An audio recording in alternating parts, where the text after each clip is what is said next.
ইমানদার হিসাবে আমাদেরকে হকের পক্ষে থাকতে হবে না, হকের বিপক্ষে থাকতে হবে। আমরা কি ন্যায়ের পক্ষে থাকবো না ন্যায়ের বিপক্ষে থাকবো?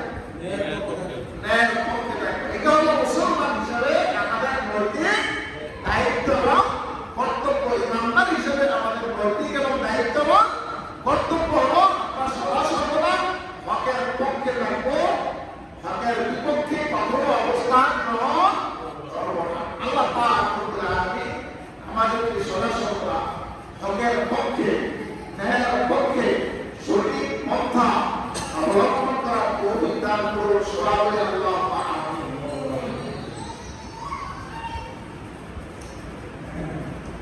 হক চায় বাতিলকে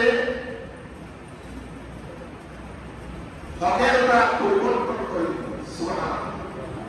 হক চায় বাতিলকে হকের দ্বারা পরিবর্তন করে দিন, আর বাতিল চায় হককে ধ্বংস করে দিন। এই বাতিলের সালাত আর হকের সালাত মধ্যে পার্থক্য আছে কি নাই? আচ্ছা, এটা এই প্রশ্নটা সহজ করে বলে আপনাদের বলছি। আল্লাহ পাক রব্বুল আলামিন হক না বাতিল? আমাদের বলেন আল্লাহ পাক হক না বাতিল? শয়তান হক না বাতিল? শয়তান বাতিল।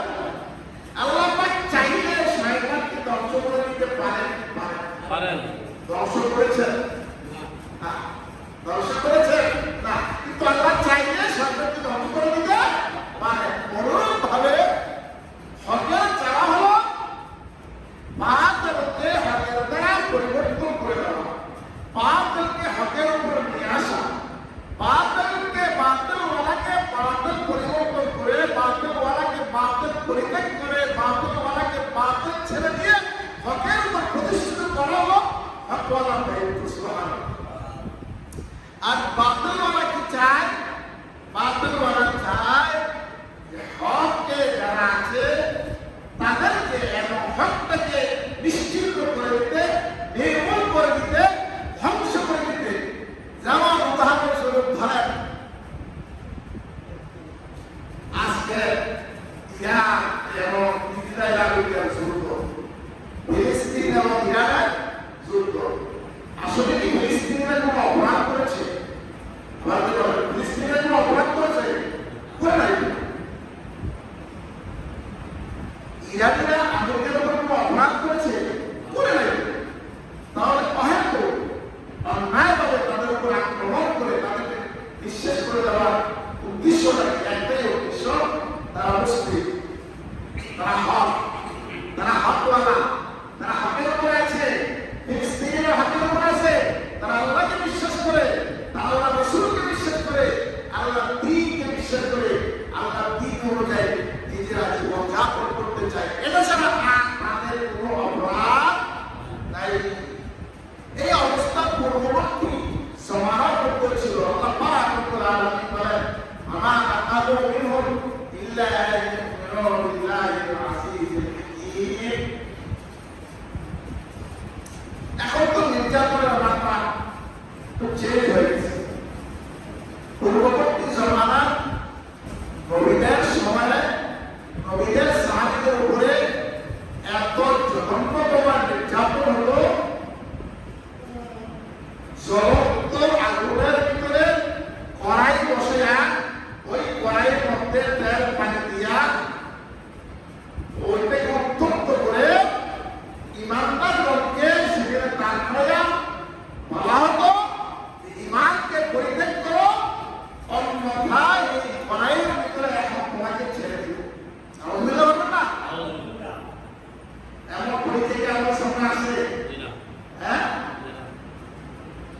জ্বলন্ত চুলার মধ্যে বিশাল বড় ট্যাঙ্ক বা কড়াই, সেটার মধ্যে তেল দিয়ে অথবা পানি দিয়ে উত্তপ্ত করে টকবক করা পানিটার সামনে দিয়ে দাঁড়িয়ে তারপরে বলছে ইমানকে পরিত্যাগ করা, অন্যথায় এই জ্বলন্ত ভূমির মধ্যে টকবক করা কড়াইয়ের ভিতরে পানি ছেড়ে দেব। কিন্তু তারা আমার বড় আল্লাহ প্রতি বিশ্বাসকে পরিত্যাগ করে না। এই কথাটাই আল্লাহ পাক রব্বুল আলামিন বলেছেন, আমা আকাবু মিনহুম ইল্লা আন ইউমিনু বিল্লাহিল আজিজিল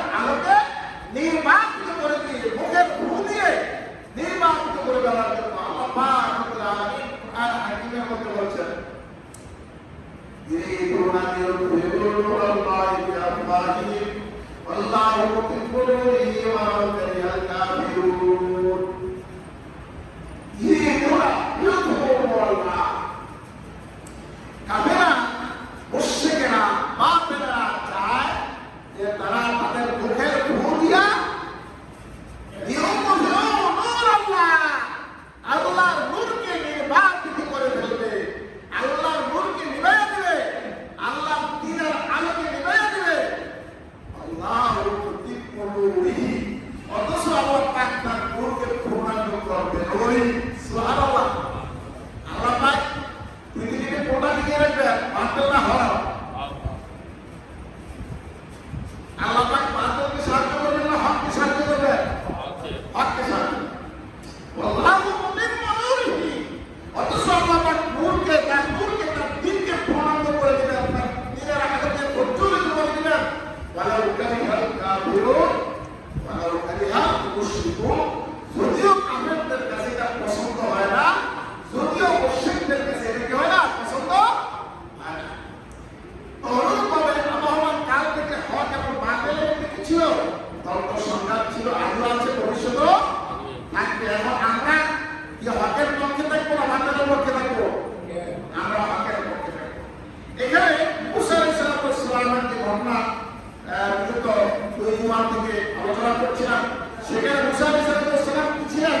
হকের পক্ষে ছিলেন, আল্লাহর পক্ষে ছিলেন, আল্লাহর দ্বীনের পক্ষে ছিলেন, আল্লাহর দ্বীনের কথা বলতে ছিলেন। আর ফিরআউন বাতিল ছিল, বাতিলকে প্রতিষ্ঠা করতে চেয়েছিল। সে জুলুম, অত্যাচার, অন্যায়, অবিচারের রাজত্ব কায়েম করেছিল। আল্লাহ পাক রব্বুল আলামিন তার এই অন্যায় অবিচার থেকে আল্লাহ পাক রব্বুল আলামিনের বান্দাদেরকে, মানে ইসরাঈলদেরকে মুক্তি করতে চেয়েছিলেন। এই জন্য মুসা আলাইহিস সালামকে পাঠিয়েছিলেন। আপনাদের মনে রাখতে যখন তোমাদের আমরা বলছিলাম, যখন মুসা আলাইহিস সালাম ওনার লাঠি ছেড়ে দিলেন, লাঠি অজগর পরিণত হয়ে গেল। এখন জাদুকরদের সমস্ত তৈরি করা সাপ, বিচ্ছু, বাঘ, ভালুক যা ছিল, সব ওই লাঠি নামক সাপ প্রবলীকরণ করে ফেললো, খেয়ে ফেললো, গিলে ফেললো। এই অবস্থা থেকে জাদুকররা কি বলল? জাদুকররা বলল, আমরা যেটা দেখাইলাম কিন্তু কি জাদু, আমরা যেটা দেখাইলাম কি জাদু। এখন আমাদের এত কষ্ট করে দেখানো জাদুগুলো একটা লাঠি ফেলে দেওয়ার পরে একটা সাপ হয়ে আমাদের সমস্ত জাদুগুলোকে খেয়ে ফেলল, তাহলে মুসা যেটা দেখাইলো সেটা তো আসলে কিনা জাদু? যেহেতু সেটা জাদু না, এই মুসার সাথে আমাদের বেরোনোও সম্ভব না। আসলে আমাদের কাছে জাদু এটা আমরা জানি, আমাদের কাছে জাদু এটা আমরা জানি, কিন্তু মুসার কাছে জাদু না এটাও আমরা বুঝতে পেরেছি। যেহেতু মুসারটা জাদু না, এটা মুআজিজা, নিশ্চয়ই মুসা যে দাবি করছে আল্লাহর পক্ষ থেকে এসেছে বলে আমাদের কাছে ঘোষণা করেছে, তা অবশ্যই সঠিক। সুতরাং আমরা আর দেরি করে লাভ নাই। আমান্না বিরাব্বিল আলামিন, আমরা দেরি করে লাভ নাই, আমরা ঈমান নিয়ে ফেলি। লা ইলাহা ইল্লাল্লাহু মুসা কালিমুল্লাহ ক্বালু আমান্না বিরাব্বিল আলামিন, আমরা ঘোষণা করলাম যে আমান্না বিরাব্বিল আলামিন, আমরা রব্বুল আলামিনের প্রতি ঈমান আনলাম। রব্বি মুসা ওয়া হারুন একেবারে সুনির্দিষ্ট নাম। সুবহানাল্লাহ। হীরা সুনির্দিষ্ট নাম। এখানে সুনির্দিষ্ট নাম হওয়ার কারণ কি? ফেরাউন নিজের রব দাবি করছে। ফেরাউন নিজের কি দাবি করছে? ফেরাউন নিজেকে কি দাবি করছে? রব। শুধু রব না, আল্লাহ দাবি করছে। কোরআন শরীফে কোরআন কোথায় আছে? মা আলিমতু লাকুম মিন ইলাহিন গায়রি, আমি তো জানি না আমি ছাড়া আল্লাহ আর কেউ আছে। আলহামদুলিল্লাহ।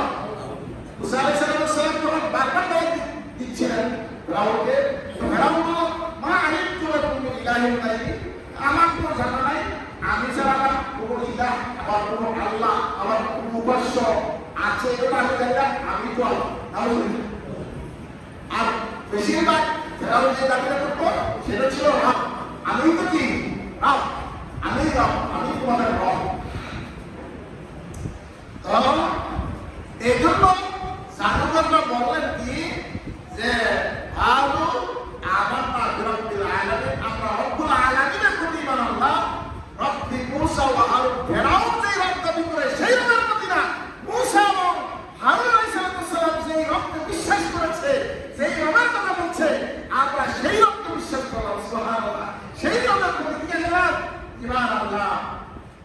এখন ফেরাউন থেকে গেল, قال فرعون آمنت به قبل أن آذن لكم إن هذا لمكر مكرتموه بالمدينة لتخرجوا منها وسوف تعلمون لأقطعن أيديكم وأرجلكم من خلاف ثم لأصلبنكم أجمعين। ফেরাউন বলল, তোমাদের এত বড় সাহস, আমার পূর্ববর্তী ছাড়া তোমরা মুসার প্রতি, মুসার রবের প্রতি ঈমান আনলে? إن هذا لمكر مكرتموه بالمدينة لتخرجوا منها أهلها। আসলে তোমরা মিলেমিশে সন্তানগণ আমাদের বিরুদ্ধে, এই জনপদের বিরুদ্ধে, এই জনপদের মানুষগুলোকে এই জনপদ থেকে, দেশ থেকে বিতাড়িত করার জন্য চক্রান্ত করেছ। সুতরাং এই চক্রান্তের ফলাফল কি তা তোমরা জানতে পারবে। আমি অতি সত্যই তোমাদেরকে চক্রান্তের ফলাফল গুলো কি দিব, তাও তার ধ্যান নাই দিয়ে তোমার আমি তোমাদের বিপরীত দিক থেকে হাত এবং পা কেটে দেব।